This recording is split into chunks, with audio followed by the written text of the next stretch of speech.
Isa sa mga mainit na issue ngayon, nagsimula sa sampalan, nauwi sa suntukan, at ang pinakauli at barilan na. Parang ano ito? Parang kung titignan mo ang tail of the tape in this corner at in that corner. In this corner, 72 years old. Yes. Ano yun? 72 years old na ba? Oo. Damatan na, pero matikas pa. 72 years old, we had 2 wives and 4 mistresses. With 1.5 allowance. With 1.5 allowance only. Boarding house. For boarding house. Mayor Rodrigo Duterte. Rodrigo Duterte. Okay. And this corner also. Yes. Yan. Sige. Define. The man who has a chance on the switch, and yet he blew it. Yes. For the second time around, Yes. gusto niya maging sana kampiyon na sa Pilipinas, pero mukhang mabubulilyasa ulit. Hindi pa wala pa nangyayari laban eh. Introduction pa lang yan eh. Baka merong ibang mag-i-endorse sa kanya na tumaas yung rating niya. Kasi inaasahan nila tataas yung rating pag in-endorse ng Pangulo eh. Wala rin eh. Tumaas ng konti, bagsak na naman. At 51 ba siya? 51 years old. With one and only wife. Wife. Yeah. One and only wife. Yeah, with K, of course. With K. Okay. Also dreaming to become the First Lady of the Republic of the Philippines. Yes. Ayan. Hindi natin alam kung meron ding Mr. Ses, pero wala yata. Okay. Former Senator. Former Senator. Former DILG Secretary. Yes. Mar Rojas. Yeah. Yes. Yan. Sino bet nyo? Place your bets. Place your bets. Pag nagsampalan. Hindi sa pagkapangulo, pag nagsampalan muna. Di ba? Laki pikon ka ba? Hindi naman. Kasi pikon to eh. Alam mo, Ang laban nga dyan eh, ang matatalo, di ba, lagi natin sinasabi sa Tagalog, ang talo, ang pikon, talo. Oo. Yun. Ayun, nung sinabing sasampalin siya, aba, napikon ka sige, agad. sampalin mo. Pupunta pa ako dyan sa Davao. Pero hanggang ngayon, hindi siya pupunta ng Davao. O, di ba? Punta ako dyan sa Davao. Diyan mo ako sampalin, sa airport pa lang. Bawal ho sa airport manampal. Paglabas na lang po, yung walang makakakita. Di ba? Ganon yun, di ba? Pero, ihambing po natin sa isang leader, bilang Pangulo ng bansa, kapag sinabi sa'yo ng isang tao na sasampalin ka, abay, napakasakit nun. Ayun, yung Prime Minister ba ng saan yan? Yung sa England ba yun? Yung sinapak talaga. Pero nakita yung inaresto. Pero wala ka narinig na patol. Di ba? Doon sa Prime Minister. Di ba? Dahil ang iisipin nyo, Ginoong Mar Rojas, kayo po larawan na ng sambayan ng Pilipino. Tao po ng Pilipinas ang nire-representa nyo na. Although kandidato pa lang po kayo, iisipin nyo yung kapakanan namin bilang mamayan. Hindi po yung yabang ninyo. Di ba? Tama ba naman sabihin mo na, sige, magsampalan tayo. Parang hindi ho ata angkop yung salitang yon. Parang wala hong pinagkaiba yan na ang China po, binubuli ho ang Pilipinas, tama ba sabihin nyo, sige, gera na tayo. Gusto mo? Hindi ho ganoon. Hindi ho biro yang maging pinuno. At hindi rin biro ang komandidato. Di ba?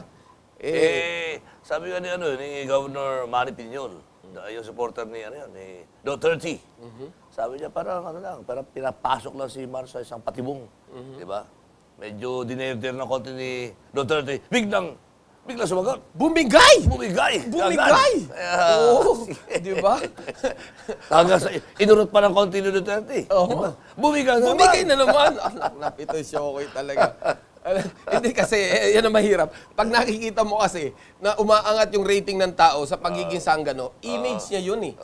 Diba ikaw naman, dapat siguro, Mr. Mar Rojas, yung image mo na pagiging matalino mo at magaling, buhat sa Wharton.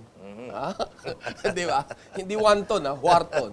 Dapat ho ipakita nyo yung gano'n na kaya nyong labanan yung kanyang style na ganoon sa inyong pagiging matalino, maging isang kagalang-galang na opisyal ng gobyerno para ho ma-win nyo yung heart ng ating mga taga-panood sa inyo o mga sumusunod sa inyo. At Partikular, yung mga hindi pa sumusuporta sa inyo. Pero sa nangyayari po, yung mga hindi po sumusuporta sa inyo, lalo pong nagagalit sa nakikita. Nagkakaubusan na nga. Nagkakaubusan Pati na. mga leader, nagkakaubusan na.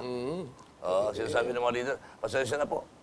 At mukhang hindi na tayo po pwede magsama at lumulubog na yung barko. Jump ship na, jump ship. Jump ship. Abandon ship. Di ba? Abandon ship. O, eto. Kay Duterte naman, sa side ni Duterte Duterte. naman, Mayor Digo, alam namin na ganyan ang style mo. Oo. Kanya-kanya style yan. Pero wag naman masyado. Wag naman sobra. Yes. Kasi hindi na maganda ang dating. Sabihin nyo na 1,700 na ang napapatay ninyo. Di ba? Yun ang ex-sons, di ba? Pero nasabi naman ni Mayor Duterte when it comes to that issue na the media from Manila should learn kung ano yung biro daw at yung talagang newsworthy na sinasabi niya dahil Mayor Duterte, wag ho sana ikasasama ng loob nyo. Hindi na po biro ang pagkandidato. At lalong hindi po biro ang sinasabi nyo. Kayo po tinitingala namin. Hindi po gaya ng iba na nakasabit sa puno. Kayo po'y tinitingala namin bilang aming leader na. Dahil napakaganda po ng nagawa nyo dyan sa Davao. At iniidolo namin kayo sa inyong pananaw para sa kinabukasan ng sambayanan. Yun nga lang po, wag naman po nating i-overkill. Dahil baka ho lumabas na loose cannon na po ang ginagawa nyo, which is not good for the people. And marami pa hong conservative na Pilipino na hindi po naniniwala sa ganyang sistema. Pero alam ho namin na kayo ho ay isang tao na a man with a bad mouth but with a good heart. And that's good for us. Ganon din po tayo. Gaya ng ating sinasabi na nagmumura din po tayo. Diba? Parang bukang bibig na lang yung pagmumura. Pero deep inside our heart, magandang kinabukasan ng ating mga kababayan ang inisip. Okay po yan. Pero yung biro ho, sa bahay lang po ginagawa yan. Kung hindi naman po, yung kasama nyo po, yung mga barkada nyo.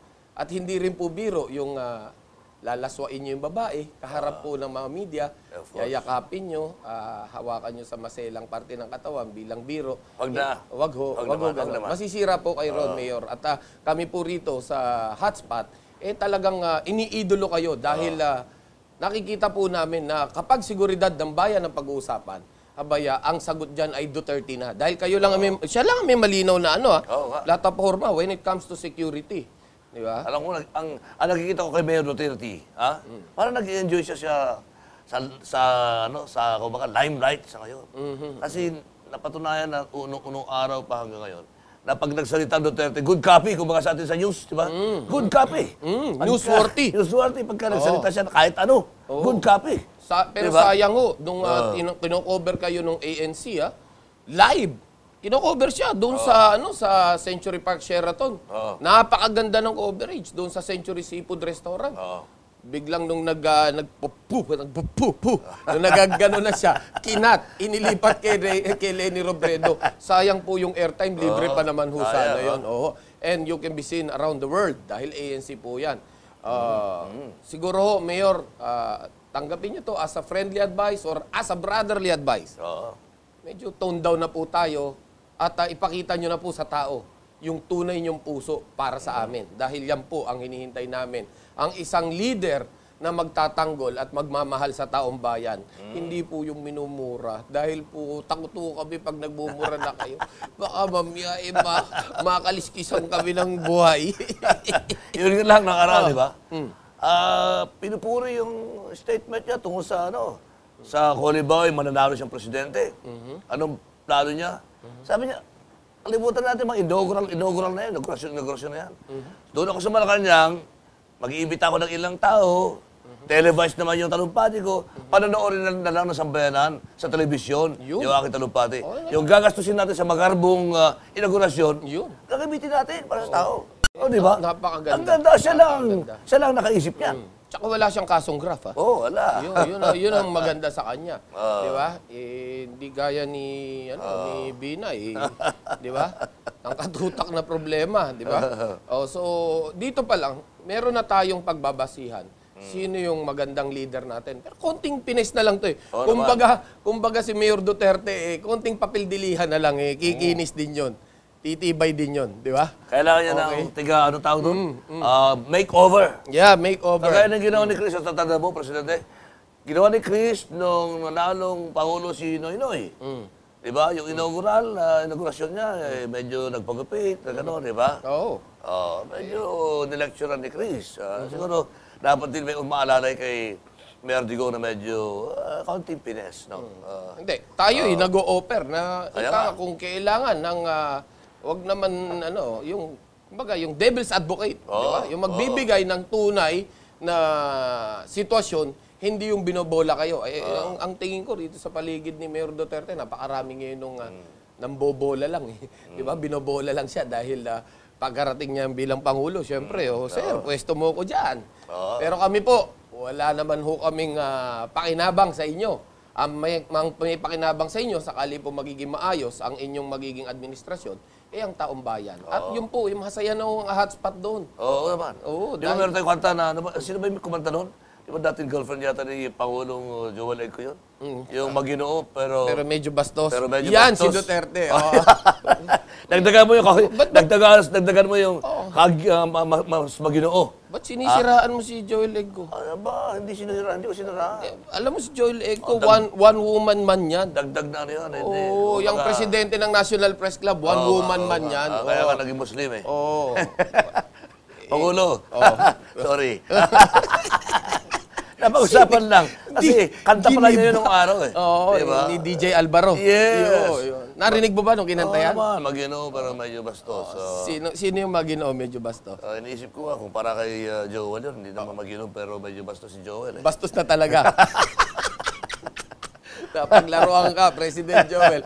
Merry Christmas sa ating mga sa ating mga member ng National Press Club. Huwag niyo kalilimutan. Monday. Bukas po. Bukas, yan. Bukas. Kailangan na doon kayo sa National Press Club. Member lang po. Kapag hindi po kayo member, wag na po kayo pumunta. Libre chibog lang po kayo, pero hindi kayo kasama sa raffle. May mga nagtanong ka sa akin nung Biyernes, di ba? Saan na kayo? Bakit hindi matutuloy sa Press Club? Sabi ko, alam niyo ako, yung mga opisyon na nasa Press Club, kulang pa ang paraffle para sa inyo. Nag-iipon pa. Para lahat kayo mayroong maiuwi. Yun. Yan. Yun. Actually, Kaya kayo kamahal. yung ng Press hinahati-hati na natin yung elevator ng Press Club dahil yun ang iuwi nila 4 kilo yung bakal. So, mabalik po tayo. Muli, sinasabi po natin, Mr. Mar Rojas, kung gusto nyong umangat ang inyong bilang, kung gusto nyong umangat ang inyong survey, abay ipakita nyo sa taong bayan na tunay po kayong matalino at may puso kayo sa taong bayan kahit na yung nangyari sa Yolanda, ganun ang pinagagawa nyo. Dahil pag yun, napagtakpan nyo, abay, Pangulo na po kayo. Di ba? Sayang, no? Yung Yolanda, no? Sayang. Oo. Kung ako siguro kayo, nagawa kong lahat ng pwede kong gawin para ipakita sa tao. Hindi niya na kailangan pa niya. Oo naman. Pag nagawa niya yung lahat doon at naayos niya yun, sad to say, ang pinag-concentratean daw, is bantayan si Ping Lacson na pinagkatiwalaan ni Pangulong Noynoy dahil baka nga naman tumaas si Ping Lacson, yun na maging kalaban. Ay, mali nga po yan. Gaya niya, binantayan nyo na naman si Binay. Okay? Nagkagiba-giba, nagkadurog-durog si Binay. Ayan naman si Grace po. Nagkadurog-durog na naman. Eto na naman. Si Duterte. Ngayon, tignan natin paano nyo dudurugin. Abay, baka kayo madurog niyan. Dahil pumapalag di ba? Pati si Laila de Lima, di ba? Nakita mo kung paano niya palagan. Kayo, mga kapatid, mga kapamilya, pansinin nyo. Ano ba ang nagawa ni Laila de Lima? Wala. Nagpapalit lang araw-araw ng scarf. Okay. Diba? Ang tanong po dyan. Madaling araw pa nun, nag-makeup na. Diba? Ready for TV interview, araw-araw. Ang tapang, di ba? Ang tapang. Pero, i-analyze nyo, saan siya naging matapang? Naging matapang siya sa mga utos lang ng kanyang mga kaanib. Di ba? Nakita mo kung paano niya durugin yung kanyang mga kasama. Yung mga kalaban pala. At yung kasama na hindi niya kakampi, abay dinurog din. I-analyze nyo po yan. Hindi po kami naninira dito, pero tignan nyo kung ang sinasabi po ba namin totoo. Ngayon, may nagawa ba si Laila de Lima para patunayan yung tapang niya? Di ba? Isa na lang.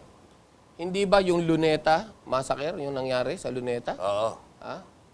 Nag-imbestiga siya? Oo. Okay. Sino ang tunay na may kasalanan na lumalabas sa investigasyon nila? Alam mo ba, Lakay? Sino? Si Rolando.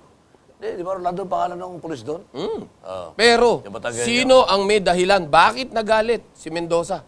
Rolando Mendoza. Oo. Dahil sa hindi nabibigay yung kanyang di ba? Yung kanyang benepisyo. Parang ganon. Di ba? Hindi, dahil siya'y tinanggal sa pagkapulis at sinasabi na mayroong kuro-kuro na dahil nahuli niya yung anak ni dating mayor ng Manila na si Alfredo Lim, kaya tinarbaho talaga siyang matanggal sa serbisyo. Oo nga, yun. Okay, yun yung istorya noon. Ngayon, Yung adik-adik. yung adik-adik na anak, salamat naman sa Diyos at sinasabing nagbagong buhay na raw. Oo, buti. Oo, pero ano nangyari ba't nagwala? 'Di ba? Dahil sa pilit na inaaresto yung kanyang kapatid na tumutulong na nga maayos yung problema, 'di ba? Tinutulungan na yung mga negotiator.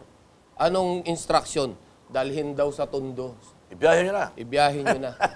Kaya kinakaladkad nun eh. Kinakaladkad. Actually, pumunta na nga sa press club yung kapatid na pulis na yan na nagre-reklamo, tumihingi rin ng tulong. So, kita natin dito kung ano yung naging sitwasyon. So, ano talaga yung nag-spark para mamaril si Mendoza? Yan ay dahil doon sa sitwasyon na yon na kung saan ang instruction ay galing daw kay dating Mayor Alfredo Lim. Pero yan ba lumabas sa investigasyon ni De Lima? Kung talaga matapang siya. Wala, hindi lumabas. Wala, hindi lumabas. Since hindi lumabas yung investigasyon na yan, paano nyo kami mapapaniwala na totoo po kayong tao para sa taong bayan? Kahihiyan ho ng buong bansa ang nangyari rito sa Luneta Massacre na In yan. fact, yun yung sinasabi nilang unang debacle ng Aquino administration. Yes. Unang kapalpakan. Unang kapalpakan. Pero bakit pinagtakpan nyo yung tunay na palpak? Di ba? Nag-imbestiga na rin lang kayo, dapat nilabas nyo yung report. Ngayon, kung mali, kung ayaw tanggapin ng Pangulo, mag-resign kayo. Ang ibig sabihin, wala rin po kayong prinsipyo. At ang inisip nyo, yung pwesto nyo. Yeah. Kaya, Secretary De Lima, tayo po'y magkaibigan, pero isa lang po masasabi ko, grabe po, wala ho akong bilib sa pagkatao nyo dahil wala ho kayong ginawa, kundi i-dribble kami sa media. Mukhang yung pag-dribble na yan, nakaka-apekto rin sa kanyang survey. Wala siya sa survey. Oh, dapat lang. Hindi siya nababanaagan sa survey. Dapat Wala. lang. Dapat lang. Ni Anino sa survey, wala siya. Oo, dapat lang. Dapat lang. Dahil kaya sabi namin sa inyo, you government officials only come and go, but we in the media stays. Oo, Diba? Kaya yung impormasyon po na alam namin, talagang hindi nyo po mapipigilang lumabas dahil yan po ay totoo. Diba? Oh, okay. So, today is December, anong date ngayon? December 19? Hindi. December 18, 19. Tama. Magpapasko na at magbabagong taon na. At balikan natin si Duterte. Nakita nyo, sa Davao, walang paputok. Pagpasok ng Pasko, at saka pagpasok ng bagong taon, walang paputok. Kanina, nung on the way ako papunta rito, Diba? nananalangin ako eh. Oo. Nananalangin ako na sana'y bagong taon ay umuulan. Oo. Para wala nang paputok. Una, walang madidisgrasya. Pangalawa, malinis ang ating hangin, ang ating sinisinghot. Yes. Alam mo, every year, paglabas ko ng bahay, pag singhot ko, pag Dumi. Mahaba itim. pagpindot mo, di ba? Parang ang may naipon na pulbura sa ilong. Yes. Di ba? Which is not good, especially doon sa mga bata, no? So, ingat, ingat. Yung mga nagpaputok na kayo, magpaputok. Oo. Ang pinakamaganda yan, madurotot na lang tayo. Oo nga. Magturotot pa na. Ba eh. Yung huling nabalita ko na narotot, na-disgrasya. Okay. Doon lang tayo sa alam nating safe tayo. At kayo, bilang mga magulang, kayo ho ang maggagabay sa inyong mga anak. Oo naman. Huwag na huwag niyong gagawin yung mag-iinom. Kapag lasing na po kayo, ay baka magtakbuhan palabas ang inyong mga anak. At ayan, yung piccolo. Piccolo. Oo. Hindi ko alam kung bakit Very dangerous yan, yung kalusot piccolo. pa rin yung piccolo. Tsaka, yung mga paputok na yan yung mga walang quality control. Yes. Since walang quality control yan, talagang may aksidente kang aabutin dyan. Napaka napakapangit po noon na, alam nyo, ganda lalaki mo, tapos putol yung daliri mo, putol yung kamay mo, di ba?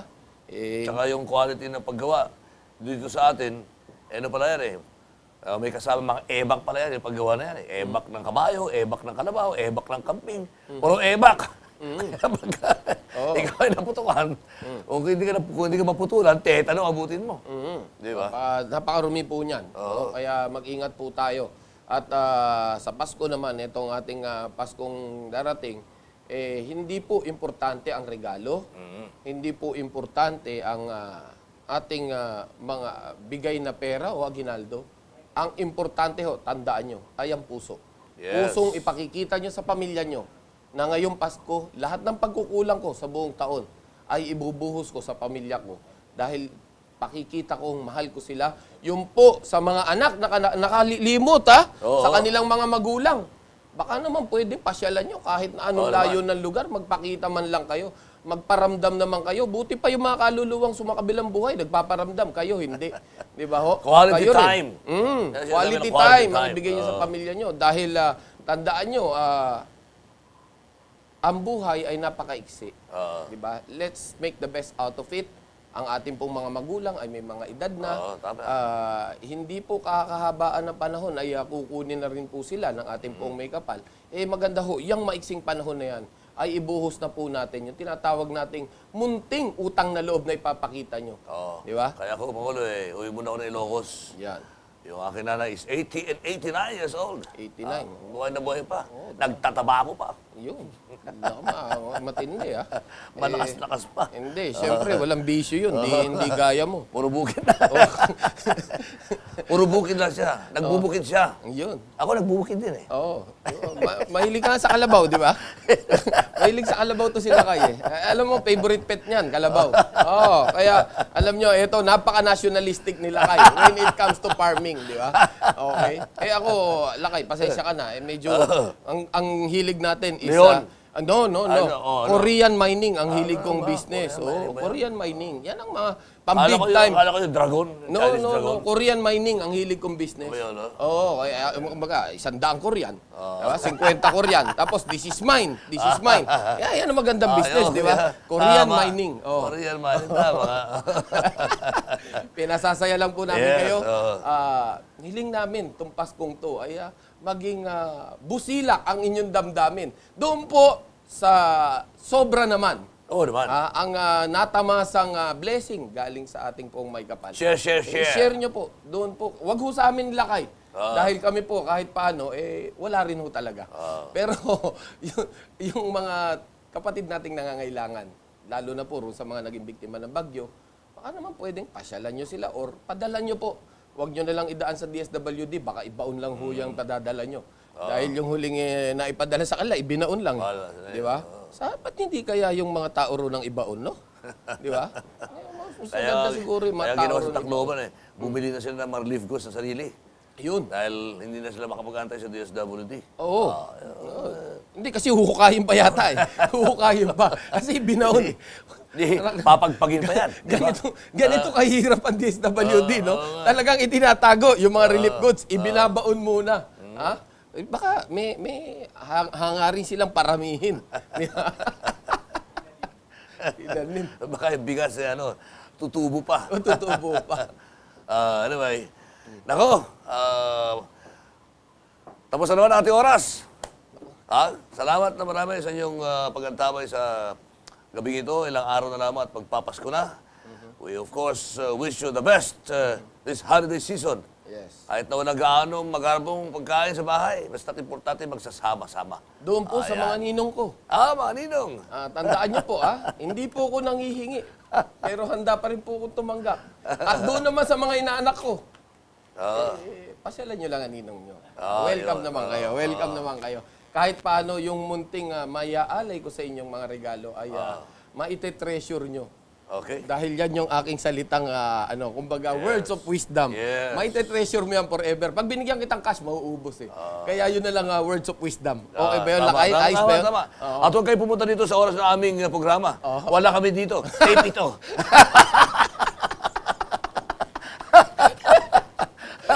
Okay. Sige. Pasalamatan na Okay. natin yung ating mga kaibigan. Dito na po nagtatapos ang ating programa Hotspot. At sana po muli namin kayo makapiling sa susunod na linggo mula alas 7 hanggang alas 8 ng gabi. Ay, dito, papalabas natin yung ating ginawa ng pagtulong naman. Dahil yung ating Pasay City Host Lions Club ay namigay na. Nauna na. Wow. Hindi Galing. gaya ng DSWD, nahuli na, ibinaon pa. Okay. Sige. Ang galing ninyo. Okay. Pasalamatan natin. Sino mga dapat pasalamatan pa natin? Siyempre, yung Robust. Robust. Oo. Ang robust. Ang buhay ay lalaki at titigas. Yan, yung robust, tandaan nyo, yan po ang dahilan kung kaya't dumarami ang taong bayan. Pero may kontra dyan. Sa susunod po nating episode, yan ang ikakwento namin. Okay? Basta't, lagi po natin tatandaan, dito sa Hotspot, serbisyo ay wagas.